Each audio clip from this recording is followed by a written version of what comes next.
ماه اپریل بر رتبه سوم می شود که معلم سومه نعیموف با درینک این گرمخانه را جمع آوری می نماید. در این ماه ساکنان با محصولات تر و تازه نیاز دارند. کارمندان مکتب حاصل گرمخانه را همه روزه جمع آوری نموده، یک قسمش را در مؤسسه نگاه داشته، قسم دیگرش را به بازار میبرند. از 26 ماه مارس ما الکی با چینش بادرینگ شغل ورزیدیم. حاصل اول و دوم چیندگی همچون خیر به مردم کمبیزاعت دیها تقدیم کردیم و الکی بار دوم سوم است که در آشخانه مکتبی که از حساب مؤسسه غیر دولتی باج خوراک گرم میخورند، از همین بادرینگ آنها هم استفاده میبرند و مقصد داریم که از پولی که به فروش میبریم این محصولات را برای آبادانی همین مؤسسه صرف نماییم. سومه نعیموف از تاکیدهای پیشوای ملت پرزیدنت جمهوری تاجیکستان محترم امامعلی رحمان اوایل استفاده عاقلانه زمین الهام گرفته، با سابقه 36 ساله آموزگاری وقتهای خالگی به شغل دهقانی مشغول میگردد. تجربه استفاده از گرمخانه را که در فدراسیون روسیه از خود کرده است، در زمین نزد حملگی مکتب آن را استفاده میبرد. بعد 2 سال در مکتب کار کردن همین فکر در معینه هم پیدا شد و در نزد مکتب گرمخانه به اندازه 0.2 گا ساختم. مبلغی از دست آمده همین گرمخانه ها را در مکتب 18 با 53 نفر فرزندان کمبیزاعت مردم دهات و این چنین هر ریتینگ 2 طلبه اعلاخانه که بود از حساب همین گرمخانه با ادرارپولی سرفراز گرداندیم.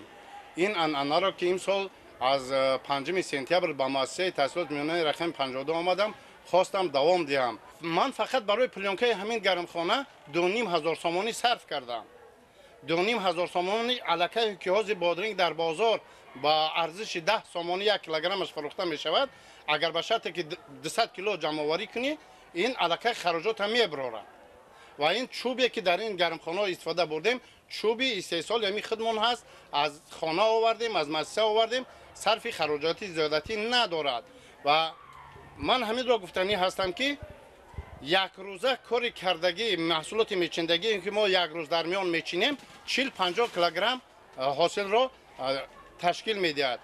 تصور کنید که اگر به شرط در یک ماه 15 مرتبه حاصل بشین 500 سامانی خودش مبلغ الکه همه چیزا میبره. مساحت گرمخانه 0.35 سوتیخ است. این قطعه زمین سنگلاخ بوده بکار میخوابید. معلم ریشه های خوابیده رو کنده، زمین رو از سنگ و دیگر پرتوخو تازه کرد. بعد این گرمخانه رو ساخت. زمینش کلان نباشد هم ثمرناک استفاده برده شد. با کشاندن پارو خاک و زمین رو برای کیش تیار کرد. سومه نعیموف هر یک وجب زمین گرمخانه رو انا همین طور عاقلانه استفاده نموده، نتیجهش انا همین کده حاصل فراوان است. مناسبت او به زمین این از دوست داشتن طبیعت وابستگی دارد. باوری دارم که درس‌های معلمایی که بیولوژی درس میتن آورده قطعی طلبه در اینجا تجربه را نشان میتن درباره همه از پایه از ریشه سر کرده تا گل و میوه این چیز رو به خوانندگان میآموزند و خوانندگان مسیح ما باوری کردند که در همه شرایط در این کشور زیبا منظر تاجیکستان ما نه تنها یک حاصل 2 حاصل بلکه دوام سال میوه تر و تازه سبزیجات تر و تازه استحصال کردن ممکن بوده است. در گرمخانه 2 نفر ساکنان به شغل دهه به کار جلب کرده شدند. اینها خواهش بررسی سفر کردن داشتند. با پیشنهاد معلم به مهاجرت نرفتند. در همین گرمخانه به کار جلب کرده شدند. حق مهنت آنها را از حساب درآمد حاصل گرمخانه پرداخت می‌نمایند. تا همه آباد کردن همیشه ما در دیگر جوان همه کارم میکردیم. در طرف روسیه هم میکردگی ما برای مقصد تحصیل کردیم که همه چیز در همه جا اگر میشه و نمیشه ما کار کردن میتونیم و نمیتونیم در طرف در تمام جا میشه در همین جای تاجیکستان ما همه گرم همه باد و هوای نغز مثال چیه گفتیم به همه کارو میشه و نمیشه که میشه دولت اگر با اون شرطی که کمتر مهنت کنی و کار کنی. در پهلوی این گرمخانه در گرمخانه دیگر پومیدور پرورش می‌یابد. از روی حجم و رنگ گرفتن این محصولات پی بردن ممکن است که هفته نزدیک محصولات نوی گرمخانه این مؤسسه به بازار برآورده می‌شود. یک نوده 20 دانه حاصل دارد. اینجا همچون پرورشگاه برای محصولات تیار کردن در استکان میشونیم تیار میشن میبریم در جای لازمی میشونیم.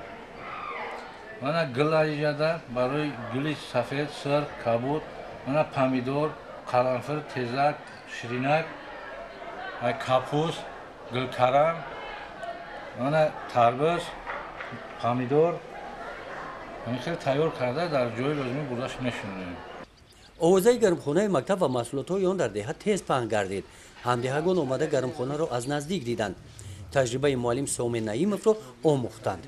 بعد این در دهه فیض‌آبادی جماعت دهاتی دشت گولا ناحیه به نام میر سید علی حمدانی 5 عدد انا این گرمخانه ها ساخته شدند. 16 سوتی خمیسول گرمخانه کردیم. گرمخانه کردگیمون زمستونی یک حسابی تجربه نبودن. یک قسمان ضرر دیدیم و این بهاری شدن. شلو با هم خودم هم ناس کردیم محصولات تیار شدگان با سودا برآوردگیم یک قسمش بودرینگو را با سودا برآوردگیم خیلی پامیدوروش در نش نموان شلو با هم خودم تیار شدن میشوند. خودی شکر در همین کالخوز ما 5 تا گرمخانه امتری آباد شدگه که این ایماه 28 مارت محصولات شو رفته است. همه همین گرمخانه که در همین چیز شدگه با همین توصیه ما کار کرده است. سومن نعیمов در خاطر استفاده گرمخانه زمین‌های نزد حملگی مؤسسه را عاقلانه استفاده می‌نماید. این باغ عبارت از درختان گوناگون میوه دهنده محصول مهنت او میباشند. همین مؤسسه با گرفتن لیسنس کندن درختان کهنسال که از کمیته نزد حفظ اکولوژی نزد جمهوری تاجیکستان گرفتم از ماه مارت سر کرده ما یک باغچه اینتنسیوی برپا کردیم که در آن 172 درخت میوه دهنده شناندیم. غیر از این 62 بیخ نهال انار کوچت کردیم در جای سنگلاخ همین زمین و باوری داریم که در سالهای آینده خوانندگان مؤسسه و مردم دهات از این رنج کشیده ما استفاده میبرند. تجربه معلم سومن نعیمов در سمت محافظت طبیعت، استفاده گرمخانه و عاقلانه استفاده نمودن زمین‌های نزد حملگی باعث آموزش است. معلم آرزو دارد که تجربه او را دیگران آموزند و زمین را ثمرناک استفاده نمایند. گزارش خواجه نظریف خدای نظر ظهوروف از ناحیه به نام میر سید علی حمدانی برای برنامه اطلاعاتی تحلیلی جنبسته هفته.